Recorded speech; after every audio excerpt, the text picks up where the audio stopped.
Today I'm going to show you how to make grape jelly. It is so stinking easy, and all you need is a little bit of water, some sugar, and some grapes. So you have someone pick grapes off vines. My girls were more than willing to help, and they had a lot of fun.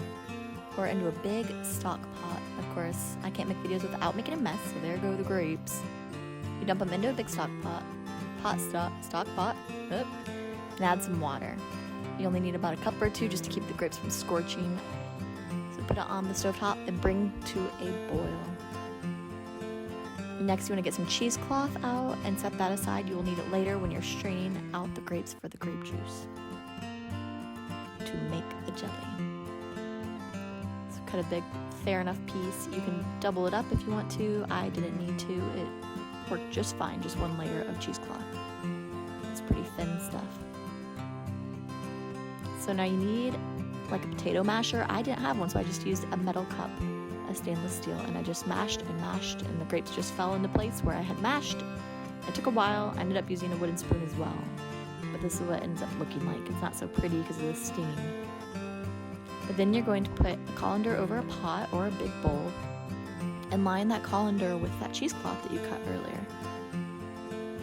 So go ahead and put that in there, and then you're going to ladle the grape into the colander, and it is so hot, be careful. Now I tied mine up with a rubber band and just tied it off of a knob from my cabinet in the kitchen, and it worked just fine. So at that point you can just let it hang,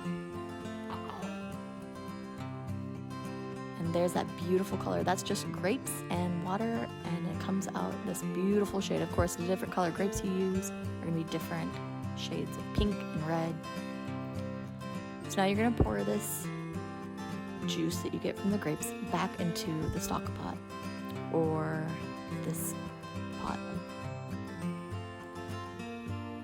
So I used Sure Gel, and it calls for a certain amount of liquid to a certain amount of sugar. You have to do the right amount, otherwise it will not set and you'll have wasted all these grapes and all your time. So go ahead and pour that in, and you're going to bring it to a boil and let it all dissolve. You need to stir it in and make sure it does just fine. And while that's going, you need to measure out your sugar. Now, this is not a light sugar recipe. I'm so sorry for all y'all that thought it was going to be. It's not. 7 cups of sugar to, I think, 5 cups of liquid. I mean, it is jelly. Jelly's not the most healthy food for you, but it is delicious and it's homemade. And I can't ask for better when I'm trying to be quick. Now, once the sugar is incorporated, you're going to let it boil for 1 minute straight. So here is a time-lapse video of it beginning to boil, and it happens quick. You keep an eye on it because it will double fast, and if your pot's not big enough, it's going to overflow like mine almost did. So I'm going to set the timer for a minute and let it boil high, and there it goes, almost overflowing.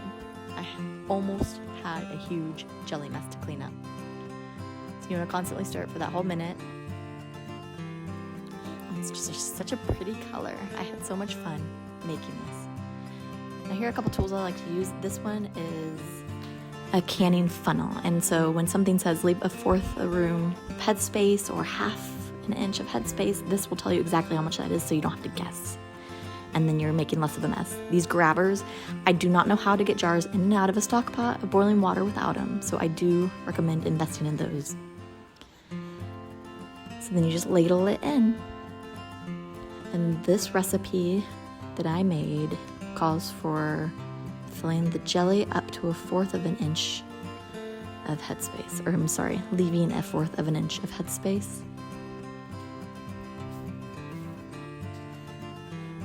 And this stuff is messy, so try to be careful because it will get everything sticky. Now, it is important that you wipe the rims of all the jars with a wet towel. And move the towel each time you wipe because you don't want sugary, sticky mess on there. Otherwise, the lids will not seal, which is fine. It just means that you would have to use the jelly pretty much right away, and you can't store it for as long as you'd like to.